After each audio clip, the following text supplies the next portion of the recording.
Welcome to the Real Estate Syndication Show. Whether you are a seasoned investor or building a new real estate business, this is the show for you. Whitney Sewell talks to top experts in the business. Our goal is to help you master real estate syndication. And now your host, Whitney Sewell. This is your daily real estate syndication show. I'm your host, Whitney Sewell. Today our guest is Barry Flavin. Thanks for being on the show, Barry. Hey, Whitney. Thanks for having me. Yeah, great to have you on the show. A little about Barry. He started working in ERP software sales for about 5 years after graduating from Western Michigan University before transitioning into air traffic control, where he started investing in real estate. He purchased first 18 single-family rentals in 17 months. I mean, that's getting with it, Barry. Right? That's a bunch. But grew that portfolio to 21 single-family rentals before teaming up with a good friend and mentor, Josh Sterling, who we've also had on the show a couple times. Great guy. To create New Mission Capital and transition into multifamily investing. New Mission Capital specializes in acquiring medium to large size Class B apartment complexes. Barry, thank you again for your time. Appreciate you very much being on the show. Tell us a little more about maybe New Mission Capital, and I'd love to jump into just your all's partnership a little bit, how that happened, and even the transition from the mindset transition from single family to multifamily. And let's dive in then to your superpower, and your main role in this business. Yeah, it was definitely a big jump, making that jump from from single family to multifamily. I got my start. I met my good friend Josh Sterling about 10 years ago. We both started working at Detroit Metro Airport together, air traffic controllers. And Josh was just kind of getting started, buying a handful of houses and doing a lot of the work himself, fixing them up. And over the years, I watched him just slow and steady grow and build this portfolio. And then he started his property management company. And for people that haven't heard maybe one of his episodes, Josh he shines when it comes to property management, just extremely detail-oriented processes, procedures, and is still to this day constantly trying to get better. He's creating new software programs, stuff that might not be necessarily out of the box. He's going out and having these custom pieces of software built. And so about 4 years ago, I had finally acquired enough funds, I felt, from buying, fixing up, and selling a few of my own personal residences. And I went to Josh and I said, "Hey, Josh, I see what you're doing, but I've never really sat down and took the time to pick his brain and get into the very specific details. How do we underwrite a deal? How do we look for a deal in the first place? How do we make this a repeatable thing?" And I always thought, if I could get 5 or 10 houses, that'd be great. I'd be set. So me and Josh sat down one day and we penciled all out in one of his conference rooms at his office, and away we went. We started acquiring houses, and we bought our first few real quick, and we just got addicted. Just, hey, there's another deal. There's another deal. This was in 2016. So still was able to catch kind of the uphill swing of the housing market crash. And we just went nuts for 2 years or so, got up to 21 single family homes. And me and Josh one day we're discussing, he's pushing me to go to the next level and say, "Hey, why don't you get into multifamily?" And I joked to him, I said, "Well, you're buying everything in the market that I'm looking at." And he had already had a number of good relationships with brokers. So Josh is able to benefit from first looks, which still benefits us to this day. And I pushed back on him a little bit. I said, "Hey, why don't you start buying bigger stuff so I can maybe buy some of the stuff that is a little bit smaller that might kind of fall off the table here." And he, after going back and forth, we talked, and he said, "You know what?" He says, "You know what?" He goes, "You seem to have a network of guys that you could go to and continue to grow that network and raise capital." And he said, "You know what? That's not my strong suit, and that's not my passion." And I looked back at him and I said, "You know what? You already have the property management piece figured out, and that's what you shine at." So we put our heads together and said, "Hey, New Mission Capital, let's go. Let's see if we can start going after some bigger deals and raising some bigger money." I think it's great hearing some partnership stories often, because I know so many of the listeners are looking for that partner, right? They're looking Yep. for that person. And, there's so many things to consider there. We've talked about it numerous times, but, it's just the trust factor alone. It sounds like you all already knew each other, a long time before this, which was Yeah. a great benefit, right? Um, Yeah. and then, and then it sounded like, you all just had immediate complementary skills. Yeah. Right. And I just think that I've seen so many teams created that then immediately, I mean, it's like they just blast off, like they've maybe had some success, but then it's like they join forces, and it's like, then it's just, within the next year, they've done double what they've ever done, and it sounds like that's what, you all are working on as well. And, with your skills, and he already had this property management stuff over here figured out and is doing extremely well at it, but hard to scale, right? There's a piece there he was missing, and that's what you brought to the table. Exactly. We were able to really start to scale the operation much quicker than we had been. For myself, it's a grind to get that many houses and rehab them and go to the bank, and it's just a lot of moving parts. And when we started to go after bigger deals and raise capital, we were able to, our first deal we got under contract was a 144 unit deal. I remember the day Josh called me and said, "Hey, that Park Forest deal we've been chasing, we got it." And we both kind of looked at each other, and we skipped the excited phase, and we thought, "Oh man, here we go. We got to put our money where our mouth is." And it just kind of forced both of us to push ourselves to the next level. And we closed 144, and not too long after, an 80 unit deal in Toledo followed. And so I was able to really scale my business and both of our businesses. So. Nice. I know that feeling. It's like, we got it, but we got it. Oh man, now we got to perform. That's right. It's time to get to work, right? Yep. No doubt about it. But, I really want to dive into just your specialty now, and Sure. and some, just hone in a little bit, because I feel like that's how a lot of times we provide the best value to the listeners, just diving in a little bit. And so, what, your specialty, I know we talked about a little bit, but let's jump in. Maybe elaborate a little bit on what you do exactly for New Mission Capital, and let's jump in on how you do it. Yeah, so my main focus is investor relations. So I am on a daily basis in communication with our current investors, networking to find new investors, keeping them updated on current projects that we already have acquired and we're running, and just monthly updates, quarterly updates, networking with those people to see if they have anybody that they can refer to us. And yeah, obviously, once we do get a new project under contract, is putting packages together to outline what the deal looks like, the hold period. Are we going to do a refi after 3 years, 6 years? The whole strategy behind it all, and obviously, me and Josh are talking about all these things in the background together. But I'm able to take that off of his plate. He's able to focus on running the portfolio well and maximizing the returns for the investors, and I'm able to go out and kind of just take care of that, just day-to-day constant communication that's required from the investors. Nice. Okay. So, tell me, what was it? You talked about how, you all partnered, you done a few deals, and it allowed you and him to both grow your businesses or your business. And, what was it that really helped you to grow fast during that time?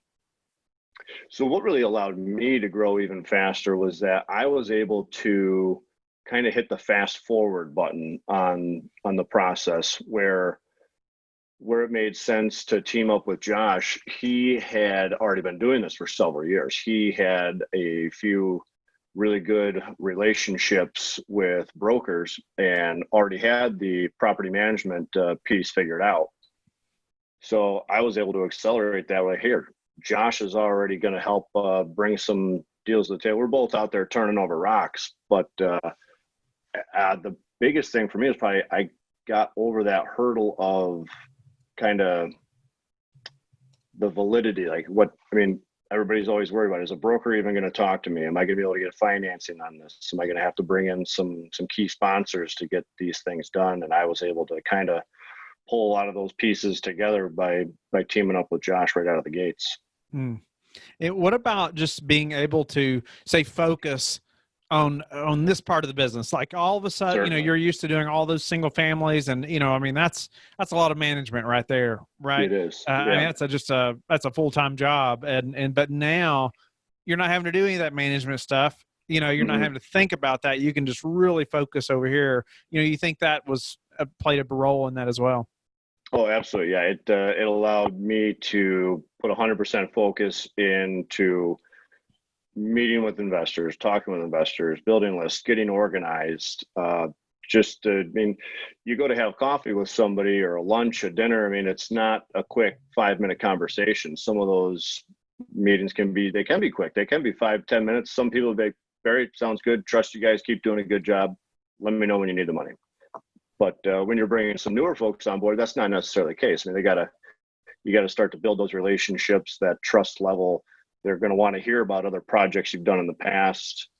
Guys, give me some real world examples. Give me some things you've done well, things you've done poorly, so on. So you mentioned there, like getting organized, and I think a lot of people struggle with that, right? I've worked hard myself, like whether it's files on my computer or my desk or just my day, the tasks I'm completing, trying to get organized. What did that look like for you? Or, how did that change, from being unorganized to, what were some priority things that you had to organize to push forward? Yes, I mean, and it's still we're still working on it, still trying to get better, getting organized, building lists in our CRM system. We use IMS to help us just build the projects in there for just what do these returns look like, giving investors the dashboard login so they can get in and see the project, see their investments. They can see multiple investments if they have more than one project with us. Getting organized CRM systems. When's the last time we talked to these folks? How often are we talking? What type of information are we putting out to them?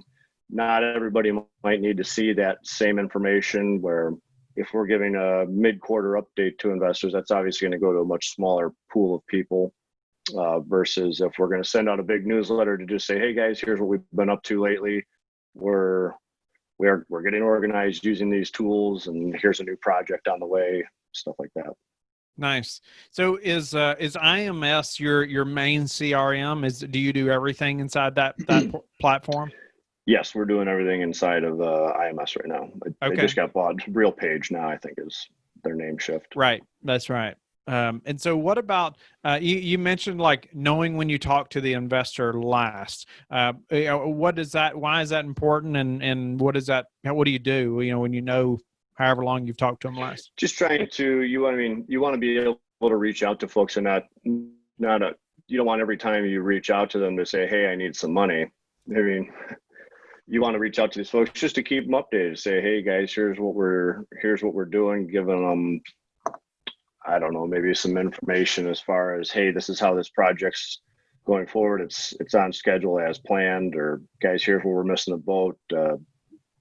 For example, on one of our projects, we didn't quite build in as much room for advertising as we thought we initially needed. So we've taken that into account, but future projects, that's definitely accounted for a little bit more now. So it's still a balancing act as far as how much you don't want to drown them in a bunch of information where when your email does hit the inbox, your call does come in, it's just straight to the trash can, or we're going to send him to voicemail.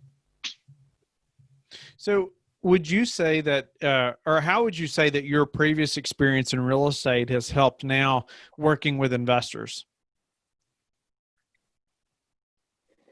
I think the biggest thing that had maybe helped me is, even before real estate, was in my sales career, getting out of college, I was doing ERP software sales, enterprise resource planning. So we're selling these big software systems, and I was tasked with a lot of the things that I'm doing today, where again, you had to have lists. It forced you had to pick up the phone, you had to talk to people, and you had to schedule meetings, and you had to get out and talk to people face to face. So that was really, I think, at the time I dreaded it when I got out of college. It's like, oh man, you're thinking, this young guy, these guys they don't want to talk to me. They're going to look at me like I don't know anything. But it did really help me in the long run here. It's like able to pick up the phone, talk to people, go to meetings. You think there were some skills there that you were taught, or do you think it was ultimately just forcing you to get out there and talk to people. I mean, that simple almost. Get out there and practice talking to people. So you get past that fear. Yeah, a little bit of both. It forced you to get out there, and you had no other options but to just do it. How are you connecting with investors now? Like finding, making new connections. Send out new connections. A lot of our investor connections have really been through just word of mouth, referrals. Every now and then we do have somebody reach out to us that just kind of comes from outside of the circle that we have never met, and there's not much of a connection there other than maybe just a name recognition. They saw you on on the Whitney Sewell show, something like that. So most of our investors are still kind of a tight circle, so they're not too far removed from hey, you know what, we know John, and John introduced us to Mike, and Mike introduced us to a couple people as well. So nice. And so how do you and say Josh communicate about properties so you can inform investors well? Yeah, when we're doing quarterly updates on existing projects, a lot of times we'll just we'll schedule either a call or a sit down. Hey, let's go get coffee, and we'll really dive into the weeds. And in the background, Josh is having weekly KPI meetings with all the staff in the office, and I trust Josh. That's what he's best at. We're going to let him run with that. But I don't need to know every time we replace a door. Sure. Or, hey, the pool liner had a crack in it somewhere. But when it comes down to the bigger picture, yeah, we sit down, communicate about all those things, so that, because I run into a lot of our investors regularly. If it's out for a round of golf or see some of these people around town, and just always quickly, hey, how's it going over there? And it's nice to be like, hey guys, we had a boiler go out. We're not excited about it, but yeah, that's what happened. So right. Yeah. The investors definitely want to know that you're in the know, right? Yeah, exactly. About their investment. So what about just some other ways are that maybe that you all are standing out with investors right now? Something that maybe you're trying to do that maybe you don't see other operators doing? Maybe one thing that we're doing that I don't know if everybody else is doing, our long-term model for our business is, when we structure a deal, we're trying to structure it so that we're typically going to be a 70-30 split for the general partners and the limited partners. So 70% of that going to the limited partners, and we're typically targeting properties that we're going to hold long-term. We're underwriting on current actuals today, and we're targeting properties that are going to cash flow right away. And we're going to be targeting refinances. Each one's different, but 3, 6, 10 years, whatever that number is. And when we do a refinance, everybody still retains their same level of ownership that they initially invested with us as. So in a perfect world, if 6 years, 7 years down the road, we can do a refinance, we return a large portion of capital to the investors, and they still own their same share of that building.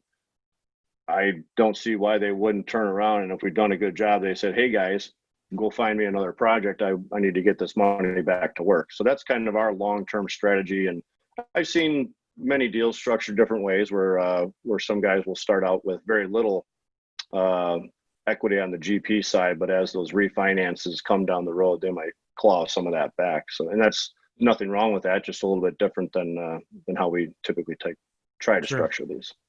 So what's a way that you all have recently improved your business that we could apply to ours? Something we've done differently to improve our business. On the property management side, now this is getting really detailed. Josh and the Epic Property Management team have gone and automated a lot of the different spreadsheets and standalone systems. We use Buildium as the main piece of the puzzle there for property management, but simple things like, where's a lockbox, where's a heater. He's automated a lot of those things. He hired a third-party software company to come in and build that program, and it's a year and a half in the making now.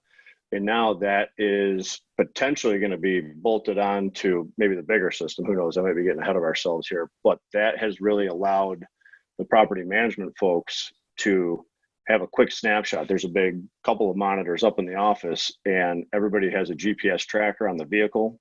All the maintenance guys, listing agents, they all have company vehicles. So you can see real time, where is Cody? Cody's at this job, and they all have iPads in the field. So it's all real time, live updated. So that's really helped to gain a lot of efficiency there. Nice. So I'd say for other folks to apply that is just get organized, processes, procedures. There's nothing's really super complicated about the business. It's just being disciplined, I would say. Love that. Being disciplined. And I like to say, it's about the small things, the small changes you make in yourself, but on a very consistent basis, that add up to very big things, and being disciplined. That's awesome. So tell me, what's the number one thing that's contributed to your success? Number one thing, I just try to be consistent, just in everything I do. So you tell somebody you're going to do something, just show up, be there on time, do what you said you were going to do, when you said you were going to do it, and how you said you were going to do it, kind of a model. And or how do you like to give back? How do I give back? That's one of my main kind of drives here with this business is I don't give back enough. And I'm looking forward to getting to the point where I can have some more time to give back. And I guess in the short term, right now, a lot of people have helped give me advice and guidance and mentorship along the way. And there's a handful of folks that have reached out to me, and I'm trying to do the same with them. So I not promise I can be anybody's full-time mentor, but always willing to help with anybody I can anyway. Nice. Barry, grateful for your time, grateful for just talking through the partnership stuff and how just the benefit of partnering with somebody that has, skills that maybe you don't have, or maybe they're better at that and you're better at this, and being able to just focus makes such a big difference, and how that's helped you all. But then also just getting into your all's investor relations systems a little bit. I appreciate that. Tell the listeners how they can get in touch with you and learn more about you.